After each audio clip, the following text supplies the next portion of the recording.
Studio Warlock presents Tales of Teledar, Legion of Stars. Chapter 1, A Truly New Beginning.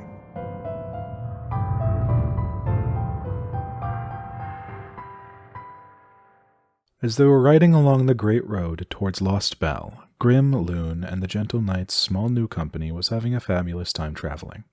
One late afternoon, the merry-faced man said something of a quite comical sort, which had sent Lune and Grim into a moment of hysteria. Then Lune heard a slight ding as the world froze around him. He looked down to see a menu in front of him. Transporting to answer a summons. There was a small timer counting down from 10. A little startled, Lune reached down and grabbed his bag from his saddle. After strapping everything on, he tapped the quick accept button. Lune felt a strange sensation, like his soul was being sucked out of his body as he traveled several hundred miles in a matter of seconds. He found himself standing in an open field. Based on the apparent time of near dusk, he guessed he was still somewhere in the south. There was a fire nearby and he walked toward it. He saw it was a camp of kobolds and thus sank down into the snow. Moving in the snow, Lune sneaked along, looking like nothing more than a strange mound. As he grew closer, Lune saw there were 7 kobolds in the camp. This was good, since he had 6 knives. Sneaking up silently, drawing 2 knives from his chest strap, he started tracking 2 of the draconic mutants that were dancing around the fire. He threw 2 knives and they struck true, embedding themselves deep in the kobolds' throats. The other 2 turned to look where the knives came from to see undisturbed snow. When they turned back, one met a sheath and the other a sword. Leaning into the attack, Lune shattered the jaw of one of the kobolds and cut through the neck of the other. The other 2 near him seemed frozen with fear. Lune dashed to one and sliced it to bits. The other started approaching from behind but seemed too startled to actually attack. Its delay was its downfall. It met a near-instant death in a beam of glowing white light. Then the last kobold rose, showing that it was a bit larger than the others, almost the size of a real man. He came towards Lune at speed and started aiming a spear at him. Using the sheath, Lune parried the blow, allowing the shaft to run along the wooden sheath, and readying his sword.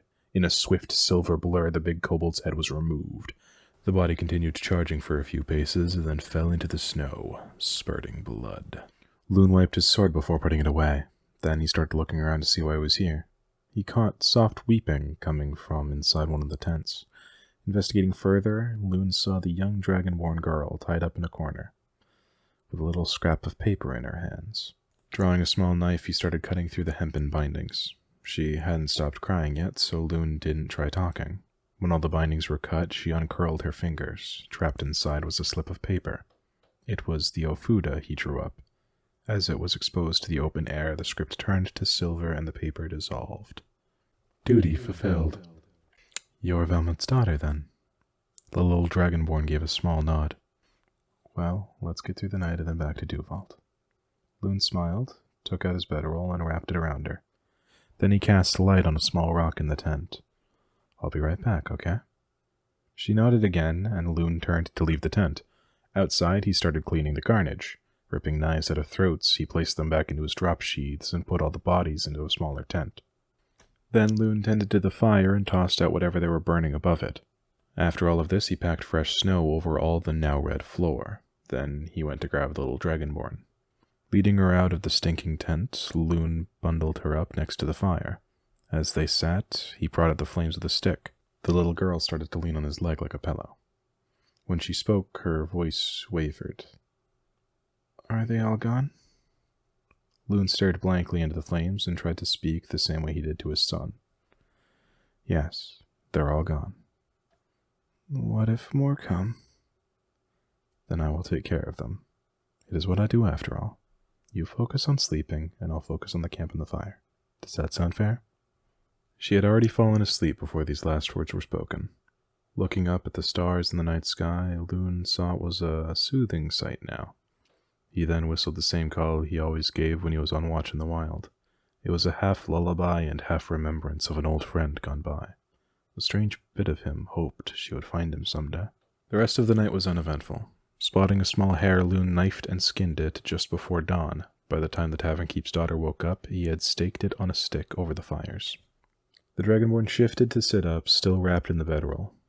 Lune handed her a small glass of water he placed next to the fire. She started to warm her hands with it. As she rose it to her lips, he quickly snatched it away. What was that for? He handed her the other clay cup. I don't think your father would approve of me giving you alcohol. Then Lune sipped the warm ale. They sat and ate in silence as the sun continued to rise. So are you like an angel? Lune scoffed lightly. Hardly. No, I'm just a servant of the goddess Selene. Her eyes seemed to brighten. Like Father Shepherd? Lune stood and started shoving snow onto the fire. No, I'm not a conscripted servant, unlike your Father Shepherd. As the fire died, he hitched his pack back on. The girl stood and held the bedroll like a cloak of warmth. It now occurred to Lune that the kobolds would have taken her coat. It didn't matter now, since the coat would have been covered in their filth the moment they put it on. He let her keep the roll, as she would need it to stay warm. All right, which way's Duvault? I don't know. Well, did you go across the river? No. Did you go along the river? No. Okay, so we should be going... Lune looked at the rising sun. That way. He pointed to the south. Well, come on then. They started to walk together, and the little dragonborn started asking questions. How did you know to which direction that was? Lune started gesturing to show where he was talking about. Well, it's simple, he started. Right now is the early morning, and the sun rises in the east and sets in the west. Now, if we take a look at the map, here we are, then we can see that if you are looking east, then south is directly to your right. Thus, we should be trekking this way. It appeared that the little girl was full of questions, which Lune spent all day answering. It also appeared that they were not too far from Duvault, since as the sun set, Lune could roughly spot the glow of the town in the distance. This was good. Lune figured they would only need to spend one more night in the wild. After setting up camp and starting a small fire, the girl, apparently named Fowler, laid down and went soundly to sleep. Lune whistled the same call he had for a long time, each night in the wilds. Then he played with the fire with his newfound spells. Having some fun with his time, Lune turned the flames white and then sculpted them into a small man. Then, looking around and becoming blue, it morphed into a tall, well-dressed woman of human form. Then pink in the shape of a heart. Lune settled on trying to keep it a diamond of light blue flame floating in the air with one point making contact with the wood at the base. He used this as something to focus on while meditating. When morning came, Lune again found food that unwittingly skittered past their camp. As he skinned the small beast, Lune heard a sound coming from behind him. He quickly snapped the sheath ring and drew his blade, only then Lune saw that there was a white horse, and not just any white horse. Stardust? He shot up and ran to the white mare. She was still saddled. As he reached her, Lune held her massive head in his hands and hugged her. It had been something like 6 months since he lost her in Bainsley. However, she was a Fey mare, so survival was not an issue for her. She had changed in the time they were apart, though. The hair near her hooves looked more like a dove's feathers, and her mane was almost glossy. There was a moment of silence as master and horse were reunited. Eventually, Lune pulled away and started petting her head. It's been a long time, girl. She chafed in a form of agreement. He turned and saw Velmid's daughter looking up at him. Volder, we're not going to get to Duvault tonight. We're going to get there today. After a hasty breakfast, Lune started loading his bag onto Stardust's saddle and hoisted Folder up on the front of the saddle. Stepping into the stirrup, Lune hoisted himself into Stardust's back. It should be noted now that this was no primitive Polskin saddle that used a bit and reins. This was a saddle of elvish make and quality. In elvish culture, it was seen as a mark of immaturity on a horse, for it to still have its bit and bridle. Thus, elven steeds are controlled and commanded by use of the thighs, knees, and ankles alone. It is a system where the rider commands obedience from their steed and the horse understands this demand. In order for the rider to keep grip, there is also a small post that is set in the front, and 2 handles made of leather curving upwards. These are used to lower the body like a horse jockey, for riding at speed. After mounting the first horse Lune was actually comfortable with for the past 4 months, he grabbed one of the forward grips and they headed off towards Duvault, at a speed easily double that of the day they spent walking. They arrived at around noon near the northwestern gate, As they approached, the guards at the palisade looked readied. Once they could make out Lune and Folder, the guards halted and let them in.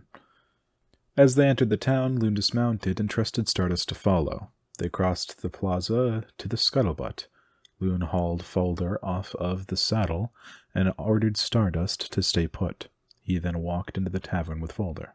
As they entered the tavern, it was crowded and loud, like before. For the first time in a while, Lune was thankful that he was a head taller than everyone in this country. He started scanning for the white dragonborn and eventually spotted his scaly head. "Velmid!" Lune called. The dragonborn turned and looked in Lune's direction. His eyes seemed empty as he did his work.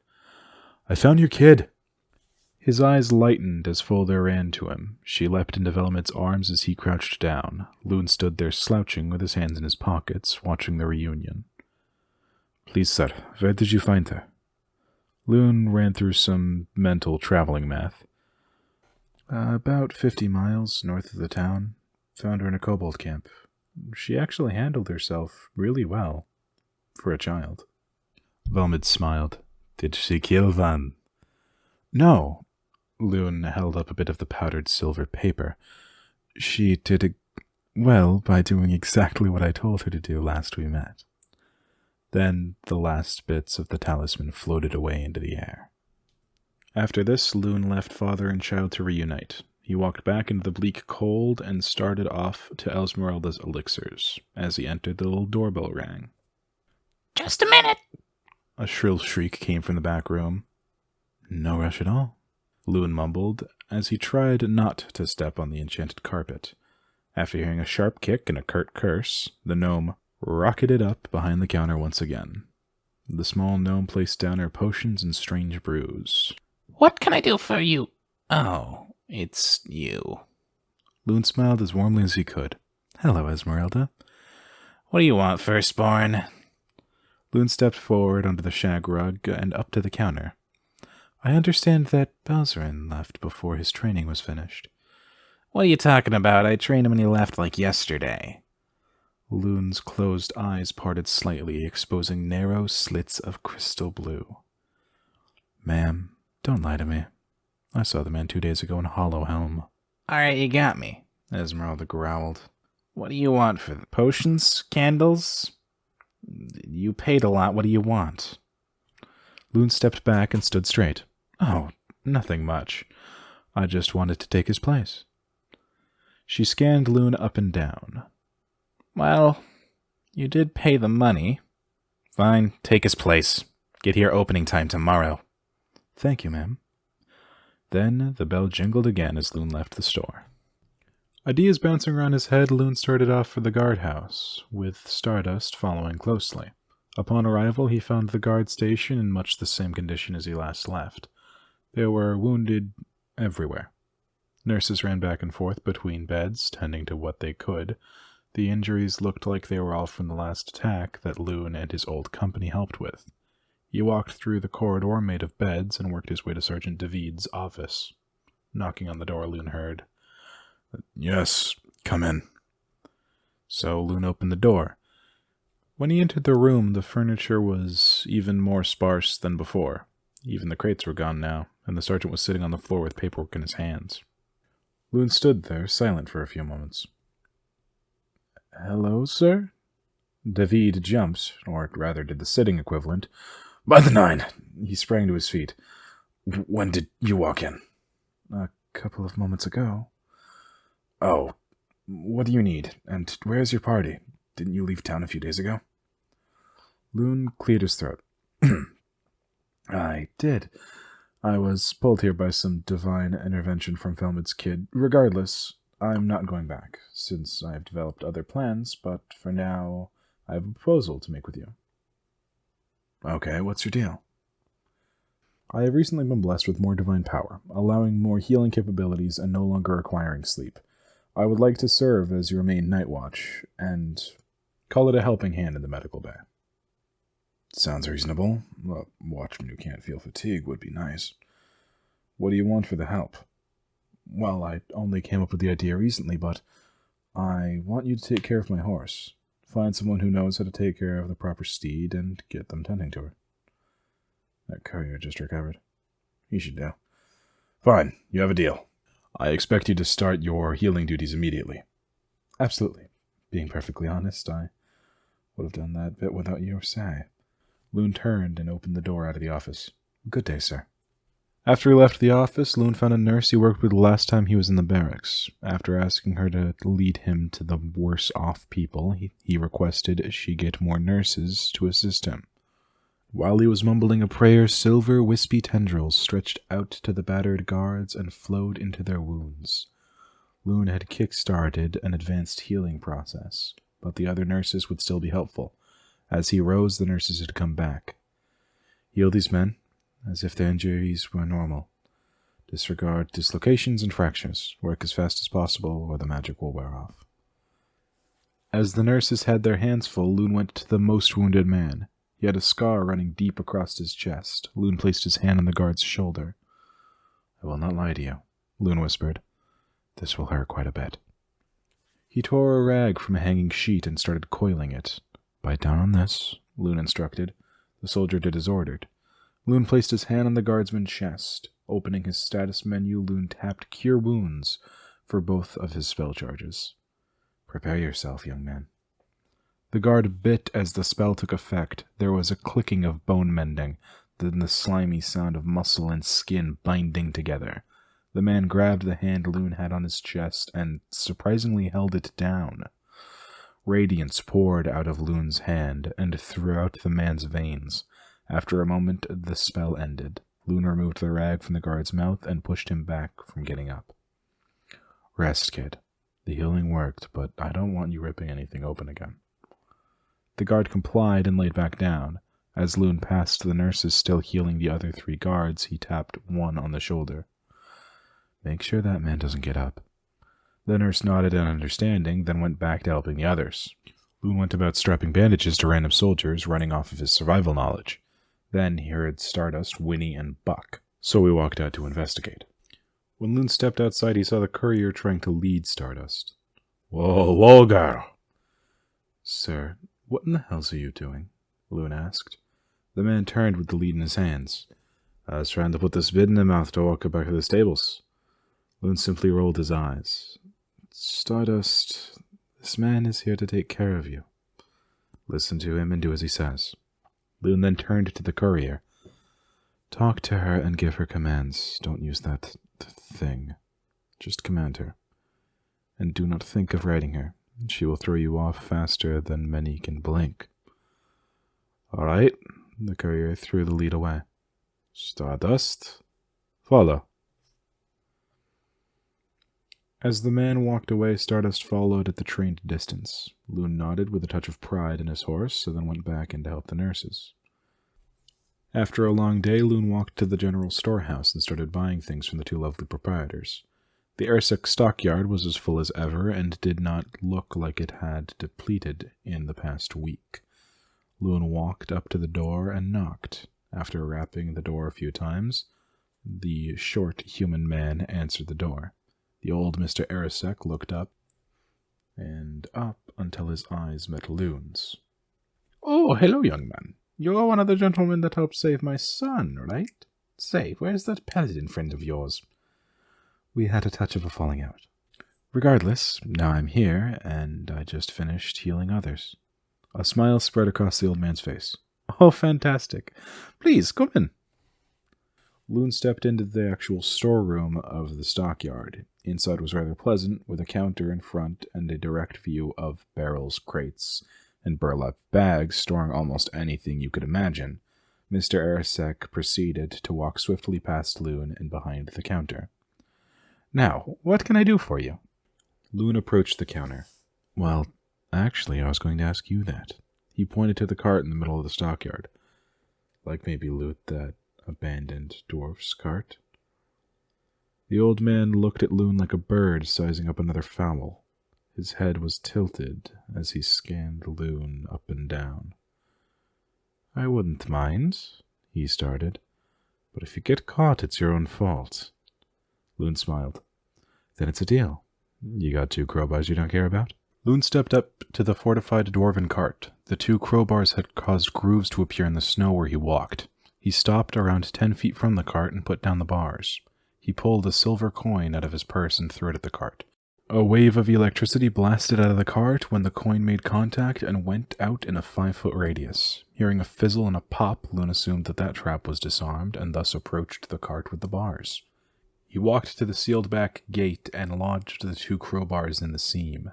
As he started torquing on the bars, mechanical springs popped out of place and the doors locked harder. Lune placed 1 foot on the lower bar and pried up the other bar with both of his hands. Eventually, the doors bent and warped open. While the mechanism was still intact, he could get through the broken superstructure. Creeping in, Lune started tapping ahead with one of the bars and knocked out a few more traps until it hit a manacle trap that wrapped around the bar. He used the other bar until he was satisfied that all was found. Entering the cart fully, Lune found 2 chests filled with alchemical oddities. As he looked, he swiped a few books and some other trinkets, including goggles of night for David the blacksmith, some books of alchemic symbols, infinite water skins, and a bag of holding, and a few charge bands for spells. He then walked back to the main storehouse after using mending to set the door back. Arriving at the waterhouse, Lune dropped off 4 of the 5 water skins and then 2 crowbars. By this time it was around nightfall, so Lune went back to the guardhouse and found a position to watch from. He then sat on the remains of a watchtower and stared out at the endless fields all night, barking at others to wake up occasionally. Before dawn, Lune hopped down from his perch and went back to the barracks. He gathered some of the guardsmen that were mildly wounded. In a circle they all prayed as the moon set. A silver aura surrounded them, and their wounds stitched together, while their heads were bowed. Lune then walked back to the guard that had the gaping chest wound. He was still awake in his bed and looked like he had not slept. The nurses had propped him up with pillows. Lune sat on a chair, or a near facsimile, that was placed near him. "Hello again, lad." The young warrior turned his head. "Hello, sir." "We are going to have to do what we did yesterday again." The guard shifted in bed. "I'm ready to do it." Lune stood. "All right. What's your name, kid?" "Woodsmith. Matthew Woodsmith." "Well, Matt, same thing as before." Lune tore off another strip of fabric from the wall and placed it in Matthew's mouth. Matthew bit hard and nodded. Lune placed his hand on Matthew's chest and opened his status menu. "Ready?" Matthew nodded. Lune tapped 2 charges for cure wounds. His hand started glowing again as he pressed it into Matthew's chest. The reaction was a bit tamer this time, but still violent by most standards. After it was done, Lune rose and walked away, bidding Matthew goodbye. Lune then went off to Esmeralda's to learn. The training was hard, especially with Esmeralda being a hard-headed teacher. He spent most of the day with a stylus and rocks etching in symbols. He also handed Esmeralda the books, and she was taken aback. "Where did you find these?" Lune was hunched over another rune doomed to fail. "I raided that guy Flatax's cart. I thought you could translate it." She threw on what looked like protective gear and cracked the books open, and nothing happened. "That's strange. Why didn't he booby-trap it?" "There was something like 30 traps in the cart," Lune mumbled absently. "I think he may have thought it was enough." She then proceeded to translate everything into a different book. Lune kept working on his own symbols and made little to no progress. Towards the end of the day, a symbol of explosion sparked a bit, but that was all of his progress.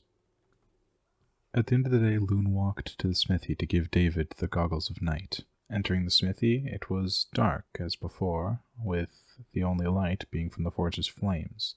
After taking a few steps, Lune was met by a pair of green eyes that appeared right next to him. "Gah! What do you want?" Lune composed himself. "Don't do that. Now I know how everyone feels around me. Here, take these." Lune held up the goggles of night. The tabaxi quickly took the goggles and put them on. "Ah, yes. This will do very well. How can I repay you?" "Do you have any silver on hand?" "Yes." "Make some steel gauntlets that look like claws and silver the tips like knives." "It will be done." Then Lune took leave of the smithy and headed back to the scuttlebutt for a daily meal. The tavern seemed to be as live as the day prior. There were bards and people dancing off in the lowered floor, and people all over the rest of the tavern. There were families and couples eating dinner. Lune walked to the bar and ordered food. After a moment, his rabbit stew was dropped on the counter. Lune reached into his purse to pay. Velvet scoffed. Please, sir. Anyone who saves my daughter need not pay. Thanks. Lune eyed his depleting currency. Lune ate his dinner in silence. Then he rose and left for his watch. The next 3 weeks passed with a similar routine. Watch, heal, work, dinner. Lune's first lesson was in learning, so that work went well. Eventually, he was able to make an exploding rock, a rock that made no noise when thrown.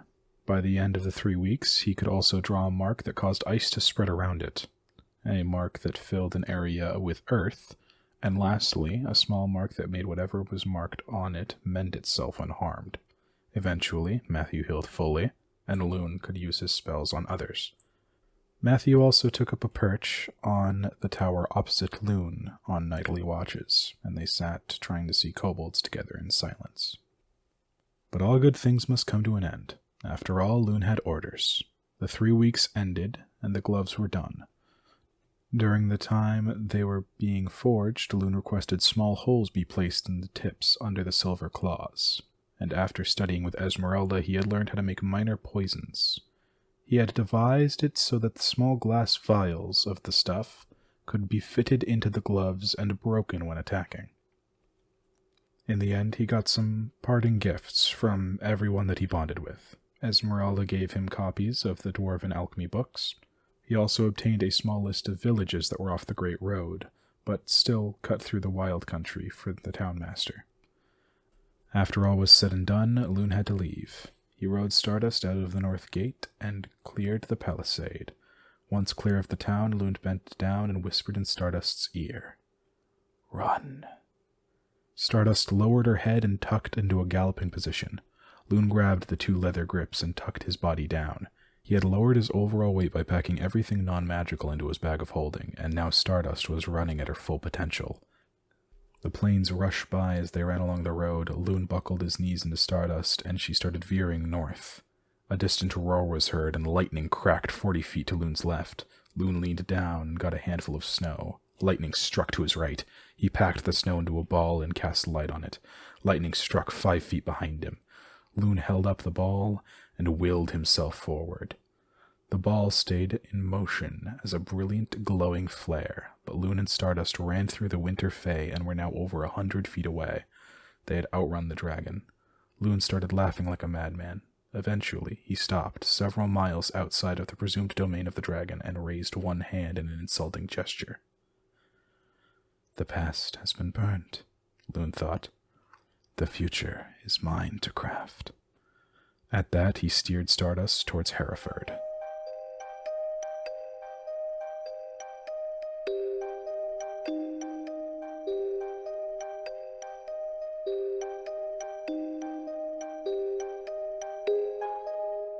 Well, that's the end of Chapter 1 of Legion of Stars.